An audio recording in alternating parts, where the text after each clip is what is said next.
Good morning, everyone. Welcome. My name is Menachem Creditor. It's my honor to serve as scholar in residence and rabbi for UJA Federation of New York. We bring you Torah and music, blessing, and community every weekday. We've been doing so since March 18th, 2020. Today is Monday, December 4th, 2023. It's almost 4 years of every day finding each other, learning Torah every morning, finding each other from all across the world, grounding ourselves in tradition for 940 mornings so that we could find a little bit more hope, a little bit more grounding. It's good to find each other. Penny, it's so good to see you. Hope you're well. Shari, Boker Tov, Am Yisrael Chai. Linda and Heather, Arlene and Jerry, good morning. Isabel, nice to see you. Hi, Adele. Nice to see you too. Dale and Arlene, April, Jill, good morning. Fabrice, nice to see you. Sending love to Paris. Barbara and Natasha, Boker Tov. Hi, Richard. Good to see you. Deborah, sending love to Cleveland. Today is your firstborn's birthday. Benjamin is 27. Happy birthday to Benjamin. Justin, my friend, good to see you. Miriam, Boker Tov. Cecile and Susan, Ron and Debbie, Boker Tov, everyone. Let's take a breath. Hi, Adrian. Nice to see you. Debbie, thank you for that. There's going to be a big conversation this coming Wednesday that I'll be having with Rabbi Lee in just a little bit. Hope that you pay attention if you're on the Facebook page to the link that's there. All right, everyone. We're going to take a breath, sing a blessing, learn a little bit of Torah, strengthen our hearts together, and move forward into a day that we're going to make better. So here's the breath.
So good morning, everyone.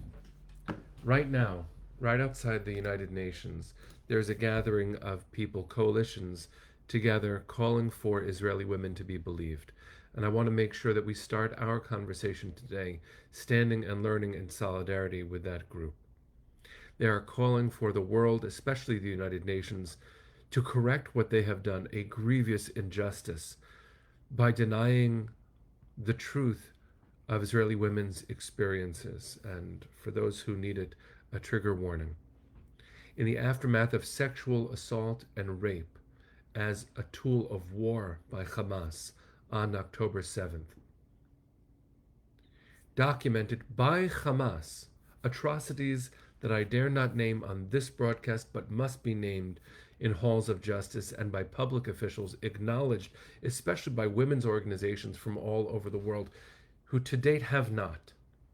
With some important exceptions, the women's organizations that always say believe women seem to have drawn a line when it comes to Jewish women or Israeli women, because many Israelis who were assaulted, taken hostage, and murdered were not Jewish Israelis. They were Bedouin Israelis and Muslim Israelis and Christian Israelis.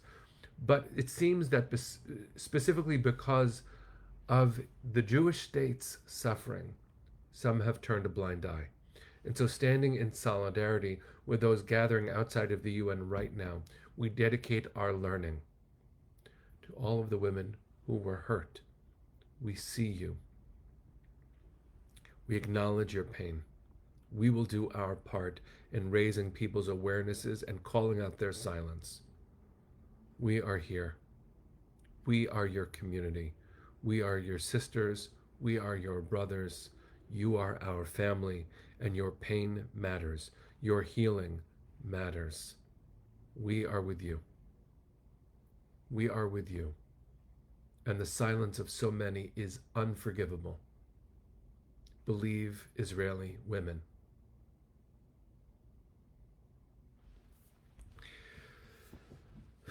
Okay, I'm not putting that to the side. Judy, thank you for going to the UN and carrying us with you. We are with you. Please share, if you can, our hearts with anyone who is there, and join your hearts to ours so that we can be present with you as you stand at the UN demanding justice. Kim, thank you for going to the UN and carrying us with you. Again, believe Israeli women. We have an obligation. It might be that that's the only thing I'm going to say that's worth hearing, because it's the only most important thing, next to the other, of course, most important things, including it being 58 days, 10 hours, 48 minutes, and 34 seconds since our family members were stolen from their homes. And so we stand in solidarity with the hostages.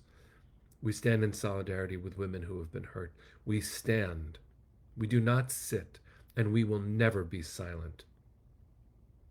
We have learned the price of silence, friends, and we will never be silent again. We are never silent for anyone else. How dare we ever consider being silent again for ourselves? We demand no less for our own family than we demand for everyone else. Now, that leads us directly into this week's Parsha.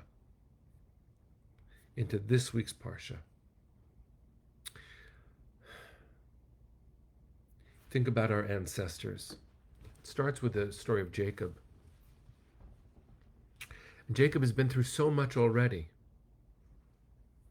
Estrangement with his family, a death threat from his brother, his own complicity in deceiving his father, being manipulated by his mother, running for his life, wrestling with an angel, wounded, walking limping for the rest of his life. Trigger warning again.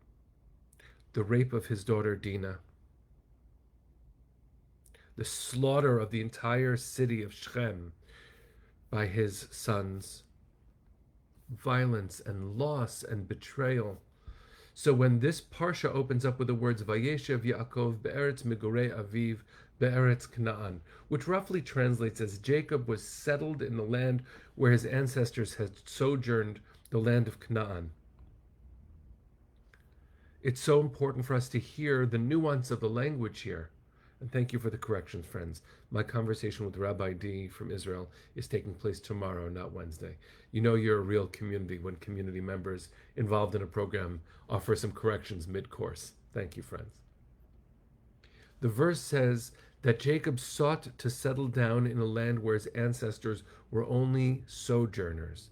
And the word for sojourner in Hebrew is ger. Ger means, in biblical Hebrew, stranger.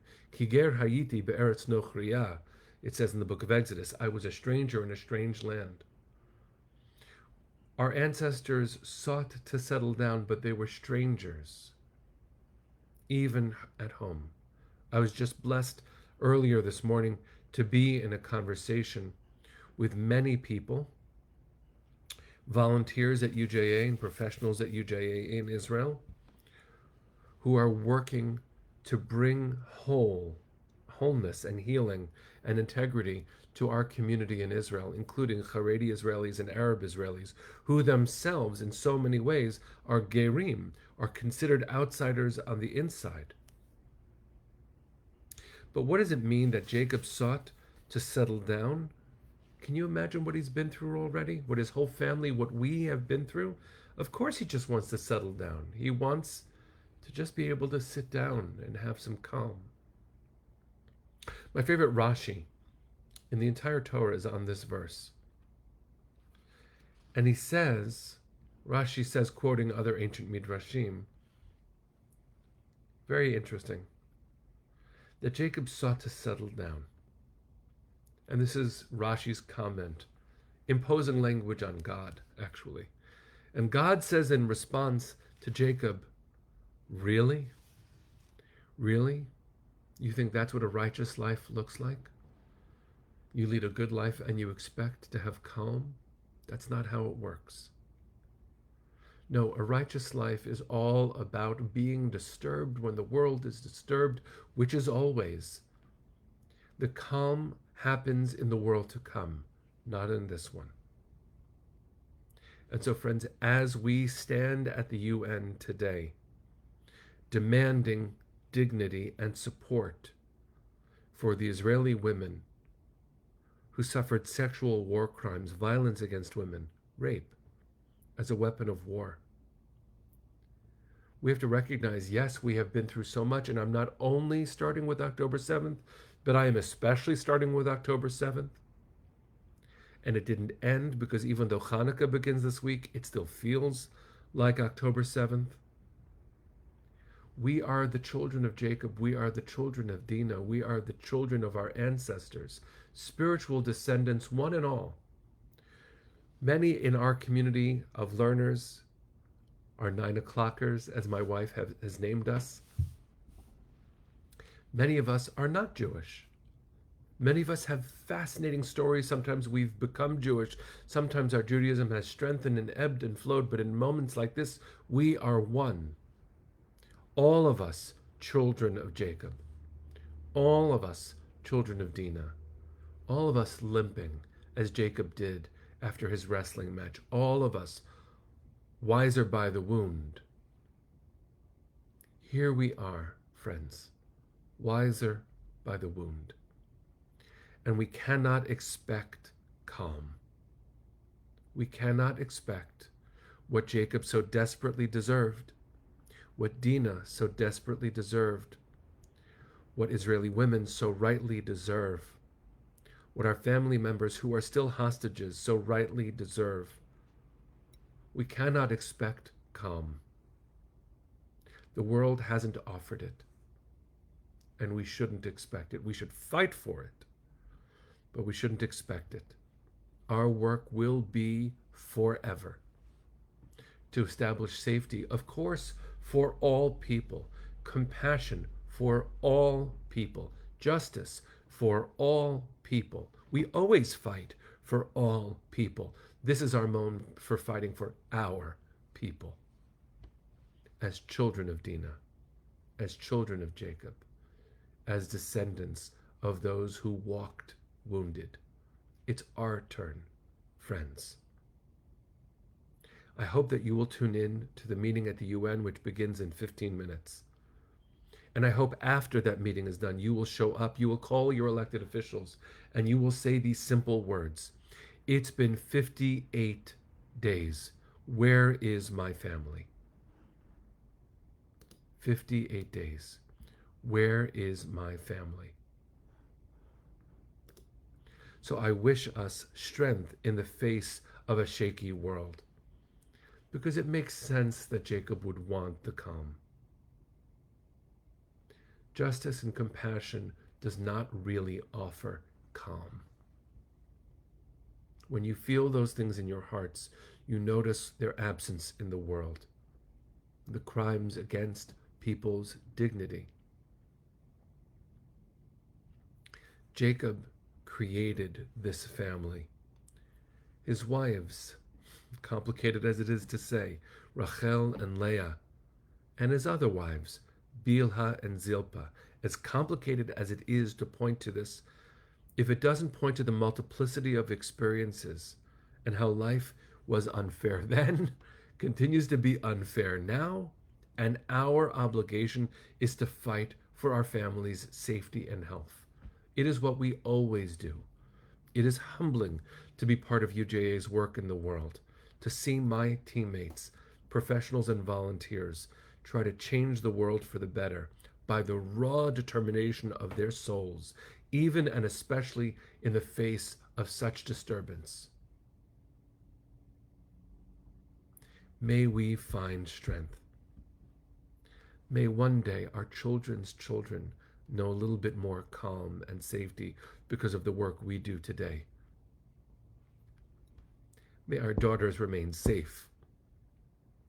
And God forbid any one of us is hurt. May we have the strength and fierce determination to demand justice, to demand to be seen,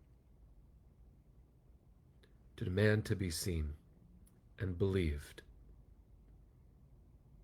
Everyone's daughters deserve better than our daughters have received, both by the criminal terrorist perpetrators of the wrong and by the silence of those who pretend to be our friends.